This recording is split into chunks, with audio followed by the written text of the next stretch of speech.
এখন দ্বিতীয় জিনিস হলো, বরং তৃতীয় জিনিসটি হলো, কাউকে কেন সতর্ক করবেন? এই যে ওই রোডে যাবেন না, বাসায় থাকুন, এই ওটা করো না। কেন কাউকে সতর্ক করা হয়? হ্যাঁ, কাউকে সতর্ক করার একদম প্রাথমিক কারণ হতে পারে যে আপনি তার খেয়াল রাখেন, তার ভালো চান, তাকে ভালোবাসেন, তার ক্ষতি হোক সেটা চান না।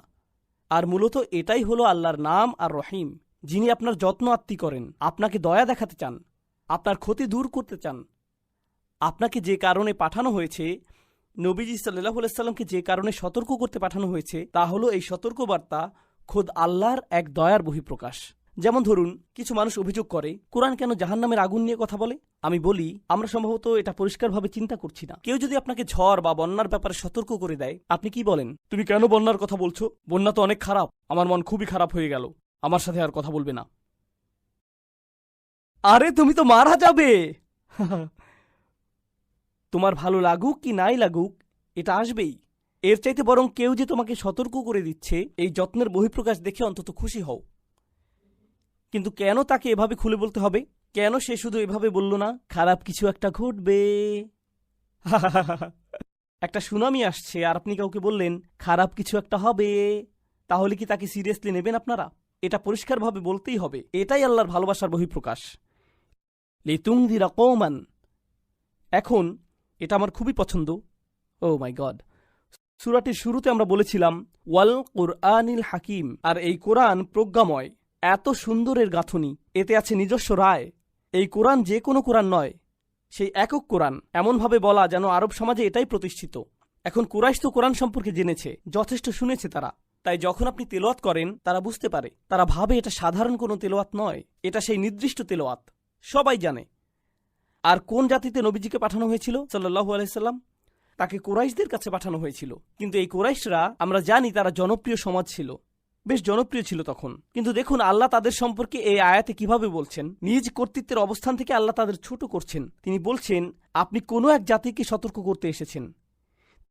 তিনি বলেননি জাতিকে সতর্ক করতে, বললেন কোনো এক জাতি। কওমান, কওমান, কোনো এক জাতি। কুরাইশরা অহংকারী জাতি, ঠিক কিনা?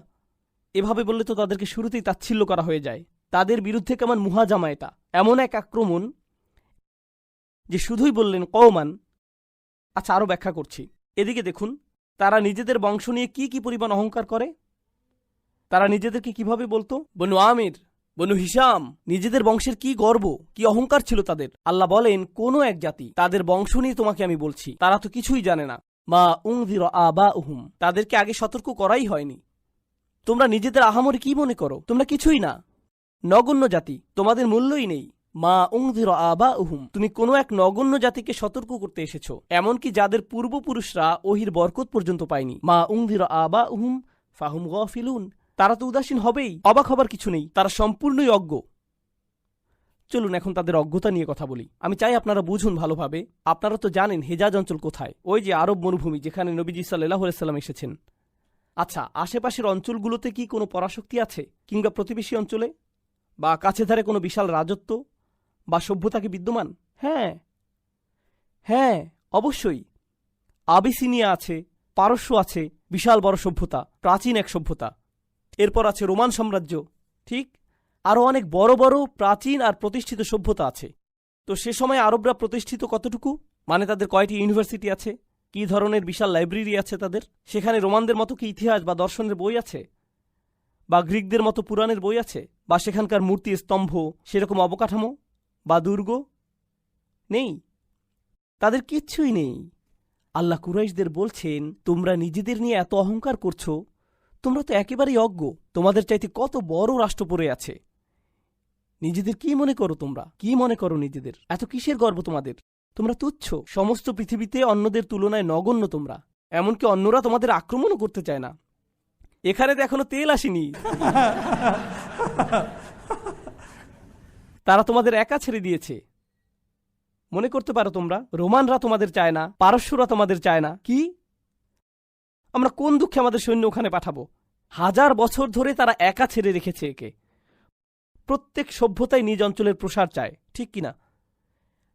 তাই প্রশ্ন আসছে, তাহলে তারা নিজেদের অঞ্চল সেখানে বাড়াচ্ছে না কেন? কারণ এতে কোনোই লাভ নেই, কোনো লাভই নেই। তাই না? তাই একা ফেলে রেখেছে, আর তোমরা নিজেদের বিশাল বড় ভাবছ।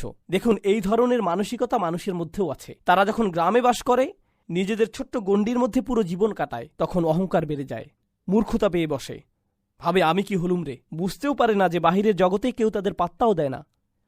এটা কিন্তু মসজিদ কমিটির মেম্বারদের মধ্যেও হতে পারে। বাহিরের কেউই পাত্তা দেয় না, আমি মসজিদ কমিটির সভাপতি, কারোই কিছু যায় আসে না। না, আসলেই কিন্তু কখনোই কারো যায় আসে না। এমন হয় কি না? একদিন আমার এক বন্ধু আমাকে একটা ভিডিও দেখালো, ভারতের অস্পৃশ্য শ্রেণীর একজন ব্যক্তির একটা ভিডিও। সে আগে হিন্দু ছিল, কিন্তু ধর্ম ত্যাগ করেছে। এখন ইউটিউবে হিন্দু ধর্মকে নিন্দা করে শুধু। আমি এখানে হিন্দু ধর্মের নিন্দা করতে আসিনি, কিন্তু তার আসল বক্তব্যটা হলো যে এই সম্পূর্ণ ধর্মটি সমাজে শ্রেণী বৈষম্য সৃষ্টি করতেই গঠিত। সে কিন্তু অস্পৃশ্য শ্রেণীর একদম নিম্নতর ছিল। এখন সে থাকে নর্দার্ন ক্যালিফোর্নিয়াতে, একটা টেক কোম্পানির হেড, $1 মিলিয়ন তার আয়। কর্মজীবনে সে অত্যন্ত সফল, তাই না? অথচ সে বলছে, আমি যখন আমার গ্রামে যাই, এখনো যখন বাসে উঠে বসি, তারা আমার পাশে কেউ বসে না। গ্রামের সবার আয় যোগ করলেও আমার চাইতে কম, অথচ তারা আমার পাশে বসে না। গ্রামের সকলের শিক্ষা যোগ করলেও আমার শিক্ষার চাইতে কম, কারণ তাদের সেই ছোট্ট দুনিয়ায় তারাই সবচাইতে উচ্চ। তাদের সেই নগণ্য তুচ্ছ দুনিয়া। এটাই হলো কুরাইশ, মিছিমিছি ক্ষমতার মোহে বিভ্রান্ত। এটা কিন্তু হতে পারে কোনো শাশুড়ির বেলাতেও, এমন হতে পারে স্বামীর বেলাতেও, আসলেই হতে পারে। বাবা মার ক্ষেত্রে হতে পারে, বড় ভাই বোনের ক্ষেত্রে হতে পারে। এমন মানসিকতা যে কারো মাঝেই চলে আসতে পারে। তার হাতে যদি একটুখানি ক্ষমতা থাকে, আর সেই ক্ষমতা তার জন্য মাদক হয়ে যায়, তখন সে নিজেকে মনে করে সবচাইতে বড়, কেউ তাকে ধরতে পারবে না। এ কারণেই আল্লাহ কুরাইশদের বাস্তবতাটি চোখে আঙুল দিয়ে দেখিয়ে দিচ্ছেন। বংশ নিয়ে গৌরব করো, তাদের তো কোনো খবরই নেই। ফাহুম গাফিলুন। এরপর এটুকুও যেন যথেষ্ট না, পুরো দুনিয়া এগিয়ে গিয়েছে আর আপনি সেখানেই পড়ে আছেন, আপনার খবরই নেই। বিশ্ব যেখানে সামনে চলে গিয়েছে, আপনি পেছনেই পড়ে আছেন। তার উপর নিজের মূর্খতা সম্পর্কেও অজ্ঞ আপনি। তোমরা কিছুই জানো না, তোমাদের কোনো জ্ঞানই নেই। অশিক্ষিত মূর্খের দল। উচ্চশিক্ষার এই নিয়ামত স্বয়ং আল্লাহর পক্ষ থেকে আসছে তোমাদের কাছে, অথচ তোমরা উদাসীন। আচ্ছা দেখুন, যখন কোনো সমাজে লম্বা সময় ধরে শিক্ষা দীক্ষা থাকে না, তখন তারা শিক্ষাকেই মূল্যহীন ভাবতে শুরু করে। ঠিক, শিক্ষাকে আর গুরুত্ব দেয় না তারা, বরং শিক্ষাকে তারা ভয় পাওয়া শুরু করে। কারণ তারা জানে জ্ঞান অর্জন করলে আপনি বদলে যাবেন। তাই তারা সব কিছু মূর্খ রাখতেই পছন্দ করে। দেখুন, আমি এসব ব্যাপার তুলে ধরতে চাই, কারণ এগুলো শুধু কুরাইশদের সমস্যা নয়, মুসলিমরাই। অন্যদের ব্যাপারে কথা বলার কোনো ইচ্ছা নেই আমার। আমাদের নিজেদের নিয়ে ভাবতে হবে। মুসলিম বিশ্বের একাংশ, মুসলিম বিশ্বের বিশাল একটা অংশ, এমনকি আমরা বহু বিষয় নিয়ে একেবারেই অশিক্ষিত। আর আমরা এমন থাকতেই পছন্দ করি, কারণ নতুন জিনিস শেখা, বদলাতে চাওয়া তো কষ্টকর, আরামের কাজ নয়। তাহলে তারা আর কিসের ব্যাপারে গাফেল? এই যে আল্লাহ তাদেরকে সমস্ত মানুষের চাইতে বেশি দয়াময় মানবকে তাদের কাছে পাঠিয়েছেন, ইতিহাসের সবচাইতে বড় কালাম এসেছে তাদের ভাষাতেই, কুরাইশদের কাস্টমাইজড পদ্ধতিতে, যে এখন কুরআন সম্পর্কে জানতে হলে আমাদের কুরাইশ সম্পর্কে জানতে হয়। কিতাবটি যদিও পুরো বিশ্ব মানবতার প্রতি নাজিল হয়েছে, তবুও তা ভালোভাবে বুঝতে হলে আমাদের যাদের কাছে এসেছিল তাদেরকে বুঝতে হবে। আল্লাহ তাদেরকে মুসলিমদের শিক্ষার জন্য সবচাইতে গুরুত্বপূর্ণ ঐতিহাসিক দল বানিয়ে দিলেন, সকল মহাদেশে, সকল ভাষায়, সকল সভ্যতায়, একদম বিচার দিবস পর্যন্ত। অথচ তারা যে রাহমাতুল্লিল আলামিনের সঙ্গে বসে আছে, এটা নিয়ে তাদের কোনো উপলব্ধিই নেই। তারা জানেই না কি অস্বীকার করে বসছে। যা পেয়েছে সেটার প্রতি কোনো রকম বুঝ বা কদর নেই।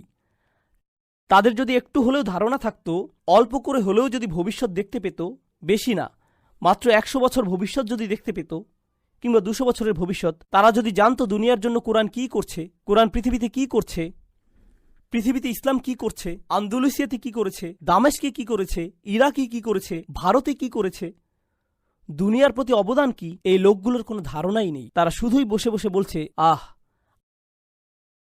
আমাদের কিছুই যায় আসে না। তারা যে কতটা মূর্খ সেটা সম্পর্কে বলে এটা শেষ করতে চাই।